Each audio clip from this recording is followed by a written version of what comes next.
Baik, kita masuk pada bahasannya. Bismillahirrahmanirrahim. Di pertemuan lalu kita sudah tuntas bahaskan mengenai makna ayat Maliki Yaumiddin, dan kita kaitkan dengan kalimat Iyyaka na'budu wa iyyaka nasta'in. Kesimpulan pertama, ayat Maliki Yaumiddin memberikan pesan kepada kita bahwa semua nikmat yang Allah titipkan kepada kita hakikatnya bukan milik kita tapi milik Allah.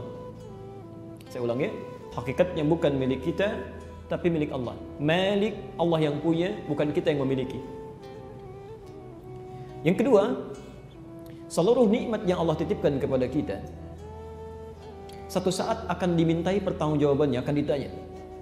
Yaumiddin, Malik Yaumiddin, saya yang punya, dan satu hari nanti saya akan tanya. Anda nanti lihat bahasan kita di rekaman yang sebelumnya supaya bisa menyambungkan korelasi dengan bahasan hari ini. Pelan-pelan. Jadi baik itu nikmat yang berada pada jasad kita. Hati-hati, pandangan itu nikmat. Ya, mata itu nikmat, telinga itu nikmat. Ya. Dan ini punya Allah, bukan punya kita, karena bahasanya titipan. Ya. Jadi mumpung Bapak Ibu, saya, kita dititipkan nikmat ini, gunakan pada yang baik. Kalau enggak ya salah, ya, keliru. Akan ditanya oleh Allah. Ya. Saya beberapa saat lalu kami ada di Padang, di daerah Payakumbuh, ya, sampai ke daerah Padang ya. Saya mau kasih gambaran begini, Bapak Ibu sekalian, Masya Allah. Dari nikmat usia saja ya, sekarang ada gerakan luar biasa menuju generasi Quran. Generasi Quran. Daerah Payakumbuh itu ke Padang sedang menciptakan suasana kota Quran. Anak-anak yang bergerak kepada Quran, sampai wali kotanya, Masya Allah. Sampai wali kotanya. Anda bayangkan sekarang, beberapa daerah di Indonesia saja, bukan di Arab, itu anak 4-5 tahun sudah mulai bisa terbiasa menghafal sampai 15 juz Quran, setengah Quran. Anak usia 4-5 tahun, rata-rata 15 juz, 10 juz, beberapa tempat sudah seperti itu. Maka kalau kita misalnya diberikan usia yang berlebih daripada itu, 40 tahun, 50 tahun, jangankan menghafal, untuk baca saja belum tersentuh, anak ketinggalan. Jauh gitu. Di persaingan ke surga itu tiketnya makin mahal Pak sekarang, bukan makin murah. Jadi kalau Anda nggak siapkan sekarang, jauh. Bisa nggak kebayang, ada anak, belum berlaku hisab untuk anak itu, taklifnya belum berlaku, kalau sholat juga dia nggak dihisab, maksiat belum dihisab, dia sudah berusaha mencari bekal untuk menghadap Rabbnya, menghafalkan Quran. Ada orang yakin akan dihisab, usianya lebih daripada itu, dia masih bermain-main dalam kehidupannya. Suatu saat akan ditanya. Ya. Yang paling luar biasa itu, Masya Allah, saya sampai diam, saya sampai menangis Pak. Hati saya menangis. Saya beberapa detik diam begini, kayak nggak sadar gitu. Ya. Kami diundang ke daerah Telas namanya, di Binangun. Ujung Jawa Tengah, daerah agak ke dalam terpencil. Jadi Anda cari di Google itu, di Google belum tentu ketemu. Ya, saking terpencilnya gitu ya. Masya Allah, kami dapat info ada keluarga perawat kambing di situ. Kita kunjungi, ya, karena kisahnya ini luar biasa. Kami datang ke situ, Masya Allah, melihat satu keluarga, wajahnya memancarkan aura kebaikan, kan? Ternyata Anda tahu hidupnya itu cuma 100.000 per bulan. 100.000 per bulan. Tidak ada tampak di wajahnya keluhan. Kami datang sudah mencari hidangan terbaik untuk tamunya. Ada yang masak ikan dulu segala, itu tampilkan, coba 100.000 per bulan. Bisa nggak Anda terbayang? Ada orang desa, di tepian desanya, hidup 100.000 per bulan, tidak pernah mengeluh. Ada orang, Masya Allah, mengatakan saya orang kota, ratusan kali lipat daripada itu, hampir setiap detiknya terisi dengan keluhan. Tapi yang menarik, ketika kami lihat kambingnya, ada 4 ekor pada saat itu, kami ditunjukkan. Allahu Akbar, ketika saya lihat itu seluruh kambingnya ditutup dengan potongan aqua Bang. Ya, Ibu ya, yang kayak ada 1 liter itu kan agak besar ya. Ditutup di mulutnya begini. Saat ditutup seperti itu saya tanyakan, ini kenapa kambingnya sakit? Tegas saya tunjuk, sampai saya tunjuk, ini sakit kambingnya. Perhatikan jawabannya, ini kami sampai diam, sampai saya menangis dalam hati. Lihat jawaban orang ini. Ini kambing tidak sakit. Tapi kami baru datangkan dari penjualnya, sampai tiba di sini, kami tutup mulutnya supaya tidak memakan yang bukan haknya. Supaya tidak memakan yang bukan haknya. Demi Allah saya katakan, orang ini cuma dititipkan 100.000 plus kambingnya, dan itu pun yang dirawat punya orang lain. Dia jaga setiap sennya sampai hak kambingnya. Anda dititipkan berapa oleh Allah? Dan sudahkah Anda bisa pastikan ketika Allah menanyai suatu saat nanti Anda bisa pertanggungjawabkan setiap sennya? Di mana digunakan? Dan itu, karena itu punya Allah, bukan punya kita. Punya Allah, satu saat akan ditanya gitu ya. Karena itu kalau kita balik bertanya kepada Allah, ya Allah, ketika Engkau titipkan kepada kami, bagaimana cara kami menggunakannya? Seperti apa kami, ya Allah? Dan kalau kami punya kesulitan, seperti apa memohon petunjuk-Mu? Seperti apa Engkau akan menolong kami? Maka diberikan jawaban di ayat seterusnya, iyyaka na'budu wa iyyaka nasta'in. Ini yang kita coba mulai pelan-pelan.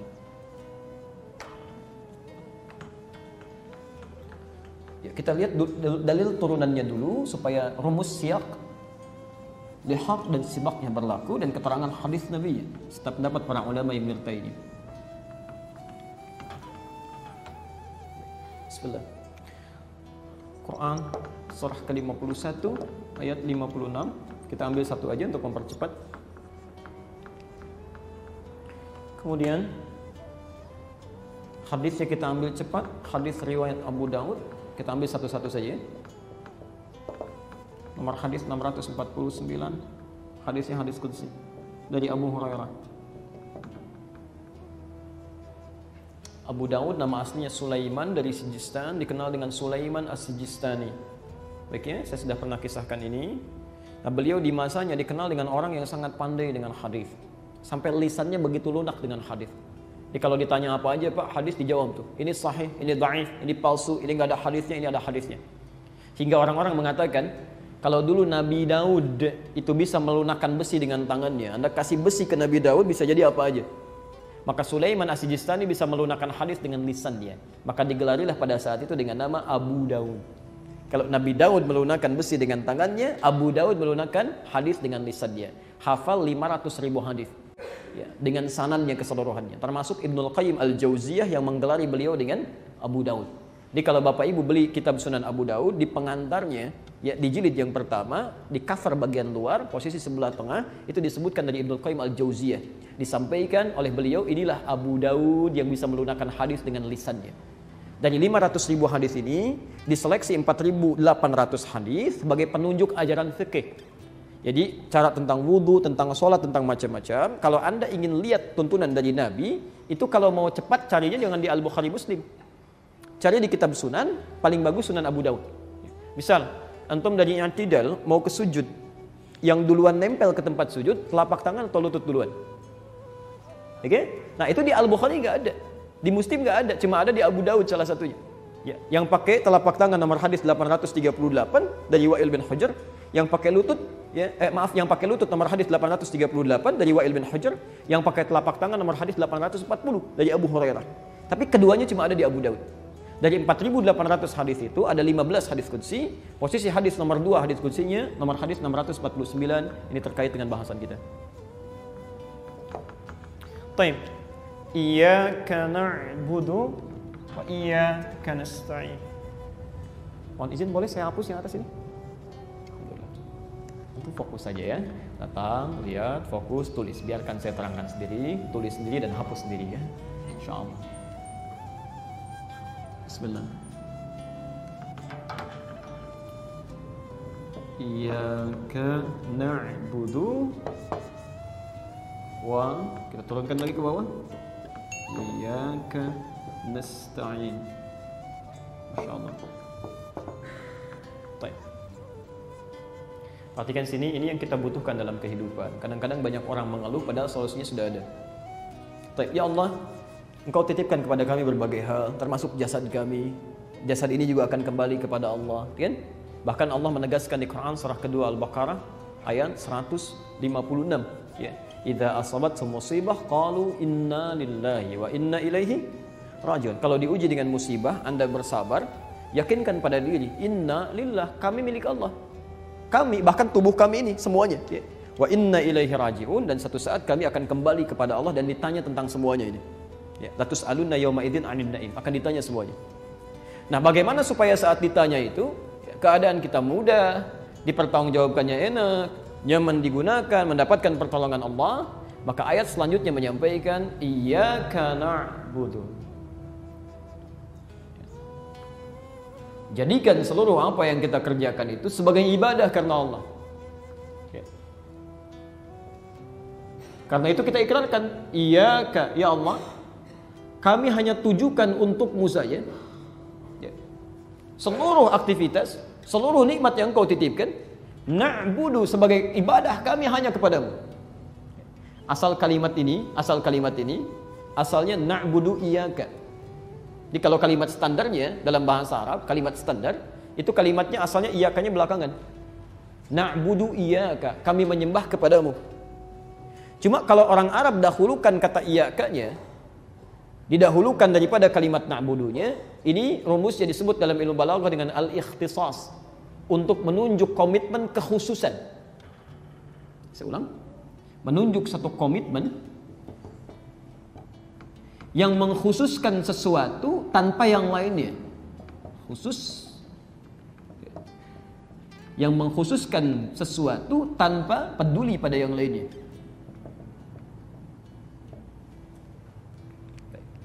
Mohon izin saya pelankan sedikit ritmenya karena kita sudah sampai pada inti bahasannya. Perhatikan gambarannya. Kalau Anda katakan na'budu iyyaka, itu masih standar. Ya Allah, kami siap menyembahmu. Demikian. Tapi kalau ada kepentingan lain, Anda bisa abai. Misal, Bapak Ibu mau sholat ya, subuh jam berapa sekarang? Misal 4.45 ya, 4.45. Bapak mau sholat, Masya Allah, sholat menyembah Allah. Kita katakan na'budu iyyaka, kami akan menyembahmu. Kita mau sholat. Tapi begitu mau sholat, tiba-tiba bolanya belum selesai. Masya Allah, pertandingan Madrid lawan Sevilla kan belum selesai sampai babak perpanjangan waktu, misal. Ya azan sudah manggil. Maka ketika orang-orang cuma mengatakan na'budu iyyaka, dia masih peduli pada yang lainnya. Mungkin simpan dulu. Ya, mohon maaf, TV-nya teruskan dulu, sholatnya simpan dulu. Begitu selesai tayangan bolanya baru kemudian sholat. Sama ibu juga ya, Masya Allah. Begitu sedang nawar, misal ya di Mall Kelapa Gading sedang nawar sesuatu, tiba-tiba azan berkumandang, Allahu Akbar, Allahu Akbar. Di sana ada musola. Ibu sholat dulu atau nawar dulu? Alhamdulillah begitu ibu mau sholat, tiba-tiba di suara itu setan masuk ke situ mengatakan diskonnya naik 95%. Sholat dulu atau kembali nawar? Tidak mudah gitu ya. Itu nggak mudah. Tidak mudah ya. Baik, pelan-pelan. Saya kembalikan. Nah, kalau kita mencoba menepikan yang lainnya selain satu hal tertentu, pokoknya saya mau fokus pada yang ini, yang lain enggak. Itu rumusnya dalam bahasa Arab, dahulukan iyyaka-nya ke depan, pekerjaannya diakhirkan. Seakan-akan kalau Anda sudah mengatakan iyyaka hanya untuk Allah saja, maka yang lain itu hilang. Yang lain hilang. Maka kalau orang sudah iyyaka saat dia mau beribadah, maaf, dia mau sholat dia nggak peduli. Apakah ada situasi misalnya acara di TV, pekerjaan yang tidak terlampau penting, ya, dia nggak akan peduli. Yang penting sholat ya kerjakan. Ya, Bapak juga sama dalam Jumat itu kenapa disandingkan dengan jual beli? Ya, dengan jual beli. Bahkan di ayat ke-11 ada isyarat bahwa ada orang-orang yang tega mengabaikan Jumatnya demi kepentingan bisnisnya. Ada bisnis di tanda tangan, proyeknya miliaran terjadi pada saat Jumat. Dia tinggalkan Jumatnya, dia kejar bisnisnya. Bisa terjadi gitu ya. Bisa terjadi. Zaman Nabi pernah ada yang begitu di awal-awal masa Jumat karena belum tahu. Pernah. Sampai turun ayat. Wa idza ra'au tijaratan aw lahwan faddu ilaiha wa tarakuka qa'imah. Kata Ibnu Katsir ketika beliau sedang khutbah, ditinggalkan oleh banyak orang, tersisa tinggal 12 orang saja. 12 orang. Ya. Nah, ada rumus nanti di tafsir, kalau ada kejadian tidak disebutkan orangnya, kapan kejadiannya, itu pertanda kejadian dimaksud akan berlangsung di masa berbeda dengan tokoh yang berbeda. Bisa ada, bisa didapati. Ya. Nah, orang iyyaka tidak begitu. Begitu dia katakan iyyaka, cuma Allah aja, yang lain enggak. Yang lain enggak. Nah, yang menarik, ini poin kita. Na'budu, kami akan jadikan semua nikmat yang Allah titipkan untuk kepentingan ibadah saja. Allah titipkan nikmat mata, maka mata akan digunakan untuk kepentingan ibadah. Lisan digunakan kepentingan ibadah. Telinga digunakan kepentingan ibadah. Sampai ujung kakinya. Ini baru tubuh. Ya. Belum pakaian. Jadi Anda dikasih pakaian fungsinya apa? Bukan untuk pamer. Bukan untuk ria. Bukan untuk dilihat orang. Ya. Tapi bagaimana Allah suka dengan pakaian kita? Dipakai sholat nyaman, kan? Masya Allah. Dipakai ibadah nyaman. Bagaimana dengan kendaraan? Sama. Ya, jadi ketika Allah titipkan motor kepada Anda, mobil kepada Anda, hakikatnya bukan untuk memudahkan urusan dunia saja, tapi bagaimana caranya jadi ibadah. Ya. Maaf kalau cuma kendaraan aja, jangankan orang Islam, non-Muslim pun punya. Apa yang mau dibanggakan? Sama-sama punyanya. Cuma harus beda antara kendaraan kita dengan kendaraan orang lain. Harus beda antara rumah kita dengan rumah orang lain. Ditulisin baiti jannati, rumahku surgaku, tapi orang rumahnya nggak pernah sholat. Rumahnya ke surga, yang orangnya enggak. Ini masalah kan? Jadi kalau Anda cuma punya rumah, non-Muslim pun punya rumah. Bahkan hewan pun ada yang punya rumah sekarang. Ya, Masya Allah. Ya. Ya, itu tidak menarik gitu kan. Jadi harus beda. Makanya ketika kita sholat, kita diingatkan lagi setiap sholat. Setiap sholat. Ayo kuatkan pada dirimu komitmen. Saya harus komitmen. Setiap yang dititipkan pada saya mesti jadi ibadah. Iyyaka na'budu, cuma untuk engkau ya Allah. Untuk engkau, itu bedanya. Ya. Jelas sampai sini ya? Pelan-pelan. Jadi kalimat yang pertama ingin menegaskan bahwa semua aktivitas kita, poinnya satu, mesti jadi ibadah. Karena ini tujuan hidup kita. Bukan untuk main, untuk ibadah. Quran surah ke-51 ayat 56. Posisi paling kanan sebelah atas di mushaf standar. Wa ma khalaqtul jinna wal insa illa liya'budun. Insyaallah. Wa ma khalaqtul jinna wal insa illa liya'budun. Tidaklah kami ciptakan jin dan manusia itu kecuali semua aktivitas yang ia kerjakan, nikmat yang melekat pada dirinya, untuk ia jadikan sebagai ibadah kepadaku. Kata Allah, sebagai ibadah. Masya Allah. Perhatikan kalimatnya di sini, wa ma khalaqtul jinna wal ins. Manusia disebutkan di sini dengan kata ins. Padahal manusia disebut dengan 5 nama di Quran. Ada bashar, terulang 35 kali dalam Al-Quran. Ada ins di sini disebutkan 18 kali dalam Al-Quran, bersanding dengan jin. Ada insan, Ar-Rahman 'allamal Quran, khalaqal insan, tersebut 65 kali dalam Al-Quran. Di 63 ayat, 43 surah yang berbeda. Ada nas, ya. Masya Allah, ini paling favorit. Qul a'udzu birabbin nas, ya. Disebutkan 241 kali dalam Al-Quran. Dan Bani Adam atau Dzurriyyah Adam disebutkan di 7 ayat di dalam Al-Quran. Nah, yang di sini uniknya disebutkan ins. Ins itu bentuk tunggal dari nas, personal sifatnya. Seakan-akan Allah ingin mengatakan, hey, ibadah ini tidak hanya berlaku komunal, tapi semua orang, setiap yang bernama manusia, setiap personalnya mesti menjadikan semua aktivitas dan segala nikmat yang melekat pada dirinya untuk ibadah. Dan setiap kita akan ditanya tentang ibadah kita itu. Gak bisa diwakilkan. Fulan, bagaimana hidup kamu? Ya Allah, saya wakilkan aja sama dia supaya bisa bicara. Gak bisa. Antum silakan pejabat paling hebat punya jubir, ketika nanti ditanya oleh Allah gak bisa. Ya Allah, saya punya jubir, dia aja yang ditanya, jangan saya. Gak bisa. Gak bisa, ya semua akan ditanya. Karena itu sifatnya personal. Ya, wa ma khalaqtul jinna wal ins. Bisa Allah katakan begini, wa ma khalaqtul jan wan nas, bisa. Tapi kenapa menggunakan kata ins? Ingin menunjukkan bahwa esensi ibadah berlaku bagi setiap person yang tercipta. Sebaliknya kalau ada manusia diciptakan oleh Allah, lantas dia tidak beribadah, maaf, maka ada yang keluar dari hakikat kemanusiaannya. Ya. Kalau dalam bahasa bebasnya, kamu bukan manusia gitu. Kamu manusia itu untuk ibadah. Untuk ibadah. Ya. Awas, bahasa agak tingginya deh, bahasa agak tingginya. Hati-hati. Pelan-pelan. Jadi bagaimana caranya? Semua aktivitas kita, ya, Masya Allah, kemudian semua nikmat yang Allah titipkan kepada kita, dari kita bangun tidur sampai tidur lagi, mengecek semua inventaris yang ada di rumah, yang berkait dengan aktivitas kita di kantor dan segalanya, bagaimana caranya semua mesti menjadi ibadah. Saya sampaikan hadis kunci Pak ya, bukan yang ini. Lihat kalimatnya. Ibadah, hambaku kata Allah. Khalaqtuka lil ibadah fala tal'ab. Saya ciptakan kamu untuk ibadah, jangan banyak mainnya. Wa qasamtu laka rizqaka fala tat'ab. Dan saya sudah siapkan rizki untukmu supaya kamu nggak capek. Ini sebetulnya rizki kita sudah ada. Nanti pembahasan rizki saya terangkan bagaimana urutannya. Sudah ada. Ini jangan karena kesibukan kita ingin mendapatkan rizki tiba-tiba melupakan nilai ibadah. Perhatikan kalimat hadisnya. Kalau engkau masih mencari dunia meninggalkan ibadahmu, saya akan buat capek. La usallitanna lakad dunya. Saya akan buat capek kamu dengan urusan dunia, dan saya tidak akan berikan rizki kepadamu kecuali sesuai dengan hak yang harus engkau peroleh saja. Misal, ada orang kerja capek luar biasa, kerja keras, Masya Allah, saking kerasnya berangkat gelap, pulang gelap, lupa sholat, lupa macam-macam. Lu menghasilkan 100 miliar, dia bangga, ini karena kerja keras saya dapat 100 miliar. Kata Allah, kamu gak usah bangga, memang rezeki kamu itu segitu. Kamu cari-cari pun dapatnya akan segitu juga. Jadi ngapain dibanggain? Nggak harus dibanggakan. Saya akan buat capek kamu sampai tidak akan kamu mendapatkan rezekimu kecuali sesuai yang telah saya tetapkan. Tapi kalau kamu ikuti ketentuan saya, tidak kamu tinggalkan ibadahnya, maka kamu akan saya buat tenang dalam kehidupan dan Allah berikan rezeki sesuai dengan yang kamu butuhkan. Ini selesai. Jadi kalau kita ibadahnya nyaman, jalan dengan tenang, demi Allah saya katakan rezeki akan datang. Ya, nanti dalam bahasan yang khusus, wa mimma razaqnahum yunfiqun, kita akan bahas. Ada rizki yang kita kejar, ada rizki yang mengejar-ngejar kita. Masya Allah. Bahkan diantaranya min haitsu la yahtasib, yang tidak disangka-sangka. Ada orang mengatakan nggak nyangka saya dapat ini. Emang nggak usah disangka. Dia datangnya dari segi yang tidak disangka-sangka. Jadi jangan nyangka. Pasti ada gitu ya, pasti ada. Anda bayangkan, rizki yang kita cari disebut dengan adlullah, keadilan Allah. Rizki yang mencari-cari kita disebut dengan fadlullah, keutamaan dari Allah. Makanya orang katakan hadza min fadli rabbi. Ini keutamaan yang Allah berikan kepada saya.